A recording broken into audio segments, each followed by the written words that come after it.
کرے. تو میری بہنوں عرض یہ کر رہا تھا اپنے بچوں کو جہنم کی آگ سے بچانے کا مطلب کیا ہے؟ بچوں کی صحیح تربیت کرو، ان کو عقیدہ سچا عقیدہ پلاؤ. پہلی بات ان کو صحیح عقیدہ دو. صحیح عقیدے سے مطلب کیا؟ یعنی وہ عقیدہ جو 1857 کے بعد انگریزوں کی میزوں سے گڑا ہوا ہے، اس عقیدے کی ہمیں ضرورت نہیں ہے، اس لیے کہ ہر نئی چیز اچھی ہوتی ہے مگر عقیدہ پرانا اچھا ہوتا ہے.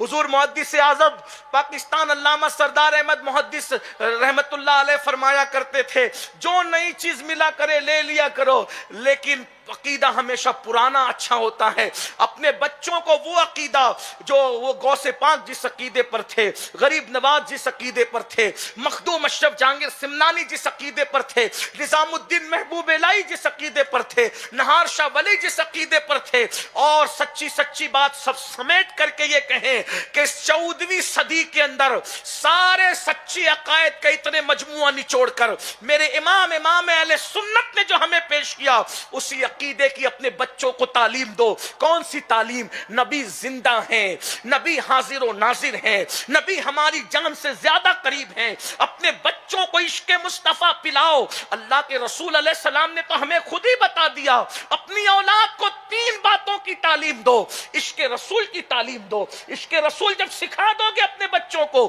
تو اللہ اکبر، وہ نبی کے عشق میں ڈوب جائیں گے. جس کے سینے میں عشق مصطفیٰ ہوگا وہ کسی لڑکی کی گلی کا چکر لگاتا نظر نہیں آئے گا. آج یہ سارے فتنے اس لیے ہیں، ماں نے سیریل تو دکھایا، فلم تو دکھایا، عشق مصطفیٰ کا جلوہ نہیں دکھایا. میری بہنوں، جب تک ہمارے جوان عشاق تھے، عشاق، صلاح الدین ایوبی جیسا جوان، اس نے لڑکیوں کو کبھی نظر بھر کے نہیں دیکھا. سلطان شمس الدین التمش، کسی غیر محرم پر انہوں نے کبھی قصدن نظر نہیں ڈالی. وقت نہیں ہے ورنہ وہ تفصیلات آتی. میری بہنوں، عشق میں بڑی غیرت ہے. تو ہمارے آقا نے فرمایا اپنی اولاد کو 3 باتیں سکھاؤ: عشق رسول، اپنے نبی کی محبت، عشق آل رسول، اہل البیت کی محبت، اور قرآن کی تعلیم. یہ 3 چیزیں اپنے بچوں کو سکھاؤ.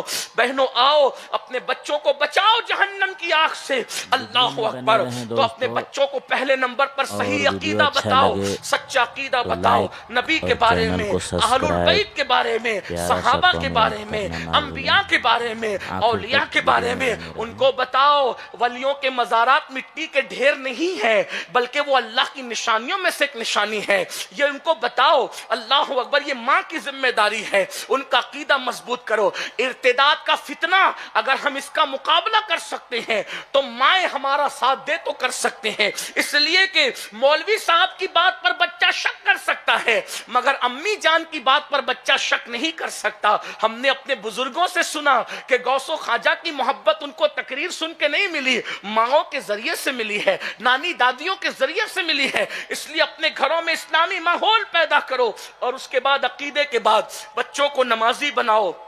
بچے اچھی صحبت میں رہیں، اس کے لیے کوشش کرو.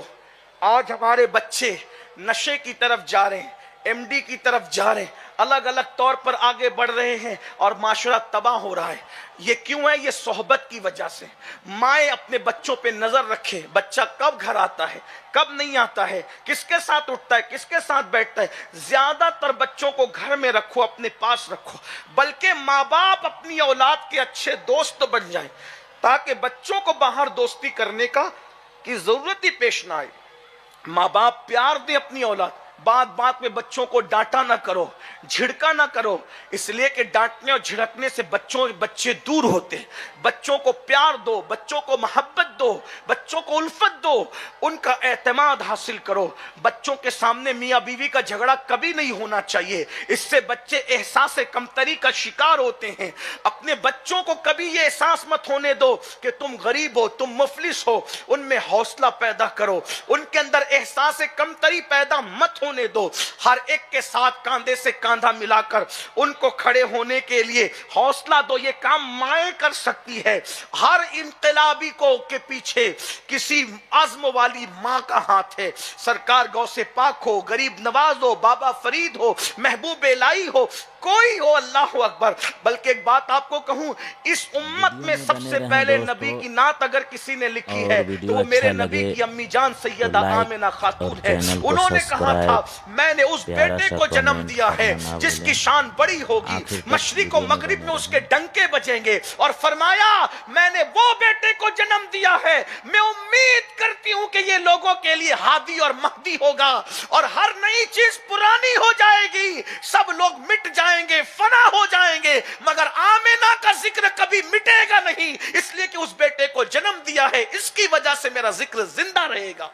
لوگوں نے نبی بعد میں کہا, حضور کی امی جان نے پہلے ان کی نعت بیان فرمائی. یہ ہے ماں, ماں بڑی عظیم چیز ہے, اس لیے میری گزارش ہے اپنی ذمہ داری نبھاؤ, اپنے بچوں کی اسکول کے لیے 10ویں 11ویں پڑھا کر کے ڈراپ آؤٹ مت کرو, اپنے بچوں کو اعلیٰ سے اعلیٰ تعلیم دو, آدھی روٹی کھانا پڑے کھاؤ. ہمارے ماہریرہ کے مرشدوں نے یہ اعلان کیا, آدھی روٹی کھائیں گے, بچوں کو پڑھائیں گے, اپنے خرچے کم کرو, لباس کے, زیورات کے, شادیوں کے, مگر بچوں کو پڑھاؤ, اعلیٰ سے اعلیٰ تعلیم دلاؤ. اور ایک بات یاد رکھنا, بچوں کو پیار دیتے وقت بیٹیوں کو نظر انداز مت کرنا, بیٹا اور بیٹی میں برابری کا سلوک کرو, بلکہ اگر کسی کو آگے بڑھانا ہو تو بیٹے سے زیادہ اہمیت اپنی بیٹیوں کو دیا کرو. اگر کوئی تحفہ آئے گھر میں, مٹھائی آئے, کوئی قیمتی چیز آئے, بیٹے کو پہلے مت دو, پہلے بیٹیوں کو دو. میرے آقا علیہ السلام کے فرمان کا مفہوم ہے کہ اگر کوئی بیٹی کا دل دکھاتا ہے گویا وہ مجھ محمد کا دل دکھاتا ہے. آقا علیہ الصلوۃ والتسلیم فرماتے ہیں اللہ اکبر کہ جب کسی کے گھر بیٹی پیدا ہوتی ہے فرشتوں کا نزول ہوتا ہے, اور فرشتے کہتے ہیں اے کمزور جان سے پیدا ہونے والی کمزور جان, قیامت تک تیری پرورش کرنے والے کی مدد کی جائے گی. اور جب بیٹا پیدا ہوتا ہے فرشتہ پیشانی چوم کے کہتا ہے اللہ نے تجھے سلام فرمایا ہے, لیکن بیٹی کے باپ کو قیامت تک مدد کی بشارت دی جاتی ہے. اس لیے بیٹیوں کو نظر انداز مت کرو, بیٹیوں کو گالیاں مت دو, بیٹیوں کو بوجھ مت سمجھو. بیٹیاں ادھر ادھر رخ کیوں کرتی ہے, اس کی ایک وجہ یہ بھی ہے, جو گھر میں آتا ہے کہتے ہیں اس کے لیے رشتہ دیکھو, اس کے لیے رشتہ. بیٹیوں کے سامنے کیوں کہتے ہو رشتہ دیکھو رشتہ دیکھو؟ بیٹی سمجھتی ہے میں اپنے باپ پہ بوجھ ہو گئی, میں اپنی ماں پہ بوجھ ہو گئی, پھر وہ قدم اٹھانے پہ مجبور ہوتی. خدا کے لیے ایسا نہ کرو. سرکار غوث پاک کے نانا جان نے اپنی بیٹی کی شادی 40 سال کے بعد کی ہے. غوث پاک کی امی جان کی شادی 40 سال کی عمر کے بعد ہوئی ہے. جلدی مت مچاؤ, ہر کام کا ایک وقت ہے. تقدیر سے زیادہ اور وقت سے پہلے نہ کسی کو ملا ہے نہ کسی کو مل سکتا ہے. اور یاد رکھنا, جن بچیوں کو رشتے نہیں وہ عجلت نہ کرے, جلدی نہ کرے, وقت سے پہلے کوشش نہ کرے. کوشش ماں باپ کریں گے, آپ کو نہیں کرنا. آپ وقت کا انتظار کرو. جس اللہ نے پھولوں کو بے جوڑ پیدا نہیں کیا, جس اللہ نے پتیوں کو بے جوڑ پیدا نہیں کیا, جس اللہ نے ذروں کو بے جوڑ پیدا نہیں کیا, جس اللہ نے ستاروں کو بے جوڑ پیدا نہیں کیا, جس اللہ نے بالوں کو بے جوڑ پیدا نہیں کیا, کیا آپ رسول اللہ کی کنیز خدا نے آپ کو بے جوڑ پیدا کیا؟ ہرگز نہیں. وقت کا انتظار کو, اے رضا ہر کام کا ایک وقت ہے, دل کو بھی آرام ہو ہی جائے گا. اپنے بچوں میں یقین پیدا کرو, اپنے بچوں کی صحیح تربیت کرو. اللہ تبارک و تعالی ہم سب کو عمل کی توفیق بخشے. یہاں سے توبہ کر کے جاؤ. باتیں اور کہنے کی تھی لیکن وقت مکمل ہوا, اس لیے میں اپنی بات کو یہیں پر اس دعا کے ساتھ ختم کرتا ہوں. اللہ تبارک و تعالی ہم سب کی مغفرت فرمائے, ہماری اولاد کی حفاظت فرمائے. اور ایک بات اور عرض کر دوں, جب نماز پڑھو تو دعا کرو اللہ ہمارا ایمان بھی بچائے اور ہماری اولاد کا ایمان بھی بچائے, ہمیں بھی صحیح معنوں میں نیک بنائے, ہماری اولاد کو بھی نیک بنائے. نسلوں کے ایمان کی فکر کرنا بہت ضروری ہے, ان کے ایمان کی حفاظت کی دعا کرنا بہت ضروری ہے. اور ایک بات آپ کو بتا دوں, ایمان بچانے کی ایک صورت یہ بھی ہے کہ اللہ والوں سے وابستہ ہو جاؤ تو ایمان بچ جاتا ہے. اور اس کی ایک شکل یہ ہے, حضور غوث پاک کے سلسلے میں اگر مرید ہو جائے تو بھی ایمان بچنے کے اسباب پیدا ہو جاتے اگر سچے دل سے کوئی مرید ہو. میرے غوث فرماتے ہیں آسمان کا سایہ جیسے زمین پر ہے, میرے مریدوں پر میرا سایہ ایسے ہے. تو الحمدللہ اچھا موقع ہے, کوئی پریشر نہیں ہے, زبردستی ماحول نہیں بنا رہا ہوں, لیکن ایک مشورہ دے رہا ہوں. اچھا مشورہ دینا بھی اچھی بات ہے. لوگ کئی غلط جگہ چلے جائیں, اس سے بہت بہتر ہے کہ کوئی اچھا مشورہ دے اللہ کی رضا کے لیے. امام مالک امام دارالہجرہ فرماتے ہیں مسلمانوں کو اللہ کی خوشی کے لیے اچھا مشورہ دینا 40 حج اور 40 عمرہ کے برابر ہے.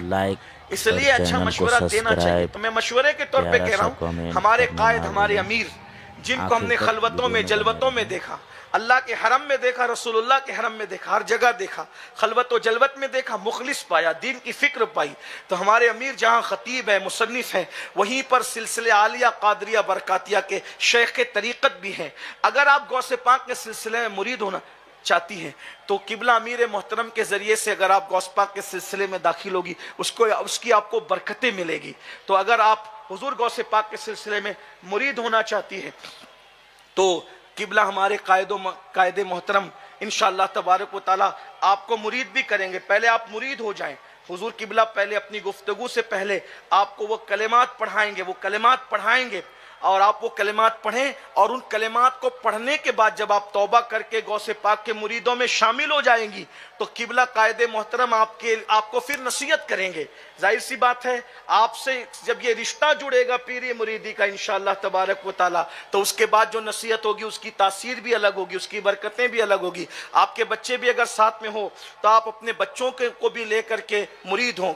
پھر کہتا ہوں زبردستی نہیں، یہ دل کی بات ہے، لیکن ایک اچھا مشورہ ہے. جس شخص کو ہم نے دین کی فکر میں ہر وقت دیکھا، آئیے ایسے لوگ کم نصیب ہوتے ہیں. دنیا سے ختم تو نہیں ہوئے، چند شخصیات بچی ہوئی ہیں. اس لیے حضور غوث پاک کے سلسلے میں قبلہ قائد محترم کے ذریعے سے آپ داخل ہوں، اس کی برکتیں ملے گی. اور انشاءاللہ اپنے بچوں کا بھی یہ ذہن کل بنا کر کے بھیجئے کہ آپ کے بچے بھی جب کل اجتماع میں آئیں تو وہ قبلہ امیر سنی دعوت اسلامی کے ذریعے سے مرید ہوں، قادری سلسلے میں داخل ہوں. اپنے بچوں کا ذہن آپ خود بنائیے کہ جب وہ کل اجتماع میں آئے تو یہ ذہن لے کر کے آئے کہ وہ مرید ہوں گے. انشاءاللہ حضرت کی نصیحتیں سنیں گے. ابھی حضرت ہمارے ساتھ جو ہے الحمدللہ وہ یہاں پر موجود رہیں گے آن لائن، اور حضرت آپ کو انشاءاللہ تعالی جیسے کلمات پڑھاتے ہیں آپ ویسے کلمات پڑھیے، اور پڑھنے کے بعد مرید ہوئیے، قادری سلسلے کی برکتیں حاصل کیجئے. آئیے اب بغیر کسی تاخیر کے ہمارے قائد محترم آپ کو جو پڑھاتے ہیں اس کو پڑھیں، اور اس کے بعد پھر حضرت کی نصیحتیں سن لیں.